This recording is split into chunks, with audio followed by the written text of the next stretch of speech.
அஸ்ஸலாமு அலைக்கும் வரஹ்மதுல்லாஹி வபரகாத்துஹு. அன்பார்ந்த சகோதர சகோதரிகளே, அல்லாவின் பேரருளால் இன்று நாம் ஒரு மிக முக்கியமான, நம் தினசரி வாழ்க்கையோடு நேரடியாக தொடர்புடைய ஒரு அழகிய விஷயத்தை பார்க்க இருக்கிறோம்.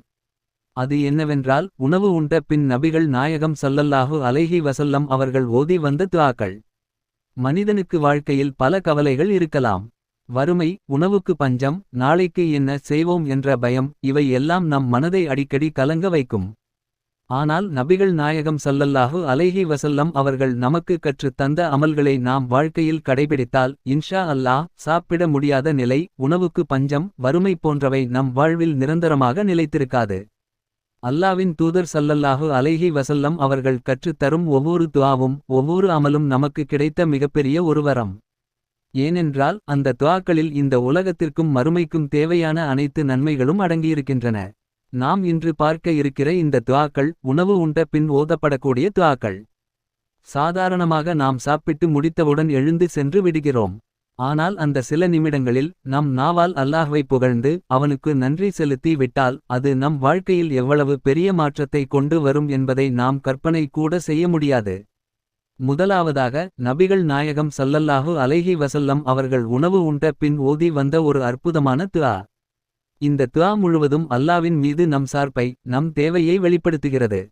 மனிதன் எவ்வளவு வசதி உள்ளவனாக இருந்தாலும், உண்மையில் அவன் அல்லாவின் உதவியில்லாமல் ஒரு நிமிடமும் வாழ முடியாது என்பதை இந்த துஆ நமக்கு நினைவூட்டுகிறது. அல்ஹம்துலில்லாஹி ஹம்தன் கஸீரன் طيبًا مباركًا فيه غير مكفي ولا مودع ولا مستغنى عنه ربنا. الحمد لله حمدًا كثيرًا طيبًا مباركًا فيه غير مكفي ولا مودع ولا مستغنى عنه ربنا.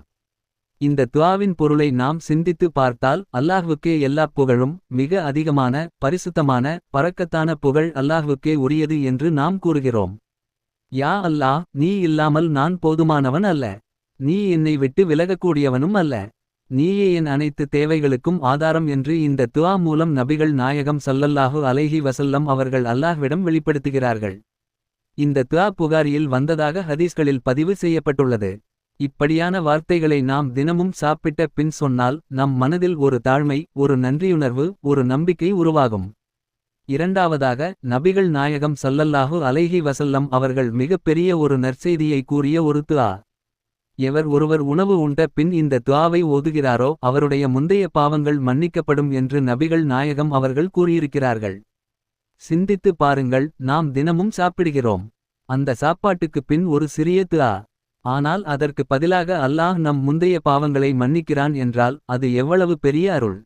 அல்ஹம்துலில்லாஹி الذي أطعمني هذا الطعام ورزقنيه من غير حول مني ولا قوة.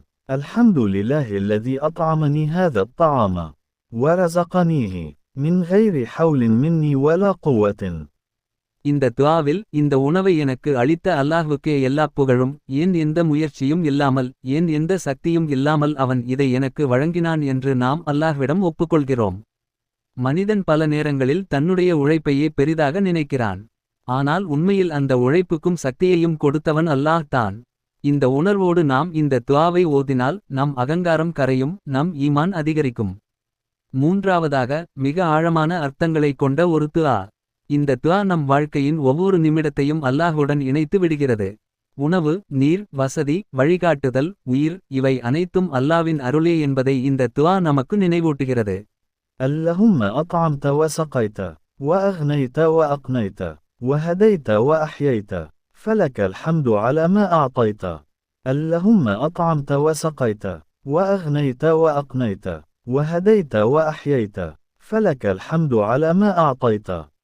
யா அல்லாஹ், நீ தான் எனக்கு உணவளித்தாய், நீ தான் எனக்கு நீர் வழங்கினாய், நீ தான் என்னை போதுமானவனாக ஆக்கினாய், நீ தான் என்னை வழிநடத்தினாய், நீ தான் என்னை உயிரோடு வைத்திருக்கிறாய்.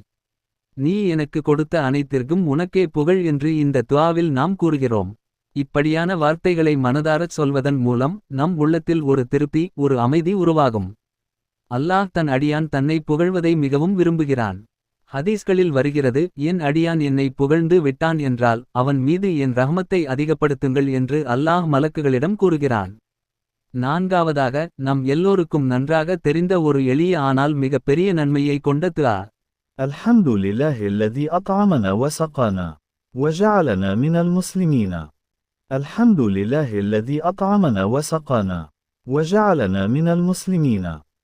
எங்களுக்கு உணவு அளித்த அல்லாஹ்வுக்கே எல்லாப் புகழும், எங்களுக்கு நீர் வழங்கிய அல்லாஹ்வுக்கே எல்லாப் புகழும், மேலும் எங்களை முஸ்லிம்களாக ஆக்கினானே அந்த அல்லாஹ்வுக்கே எல்லாப் புகழும் என்று நாம் கூறுகிறோம். நபிகள் நாயகம் அவர்கள் கூறுகிறார்கள், இந்த துஆவை ஓதுகிறவரின் முந்தைய சிறு சிறு பாவங்கள் மன்னிக்கப்படும் என்று. ஒரே ஒரு வாசகம், ஆனால் அதன் பலன் மிகப் பெரியது. அன்பார்ந்தவர்களே, இந்த துஆக்களை நாம் வாழ்க்கையில் பழக்கமாக்கிக் கொண்டால் இன்ஷா அல்லாஹ் நம் வாழ்வில் வறுமை நிலைத்திருக்காது.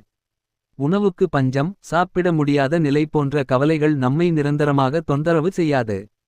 போதும் போதும் என்று அளவோடு பரக்கத்தோடு அல்லாஹ் நமக்கு வழங்குவான். நபிகள் நாயகம் அவர்கள் கற்றுத் தந்த இந்த அமல்களை நாமும் கடைபிடித்து அவர்களை பின்பற்றும் பாக்கியத்தை அல்லாஹ் நம் அனைவருக்கும் வழங்குவானாக. இந்த செய்தி உங்களுக்கு பயனுள்ளதாக இருந்தால் தயவு செய்து லைக் செய்யுங்கள், ஷேர் செய்யுங்கள். மேலும் இதுபோன்ற பயனுள்ள இஸ்லாமிய நினைவூட்டல்களை தொடர்ந்து பெற சப்ஸ்கிரைப் செய்ய மறக்காதீர்கள். அல்லாஹ் நம் அனைவருக்கும் தன் நினைவில் நிலைத்திருக்கும் இதயங்களை வழங்குவானாக. ஆமீன்.